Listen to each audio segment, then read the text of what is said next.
Water fell on him. "What a curious thing!" he cried. "There is not a single cloud in the sky. The stars are quite clear and bright, and yet it's raining." Then another drop fell. "What is the what is the use of a statue if it cannot keep the rain off?" he said. "I must look for a good chimney pot."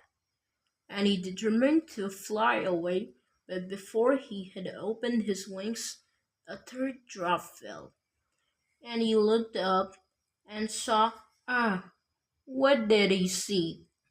The eyes of Happy Prince were filled with tears, and tears were running down his gold cheeks.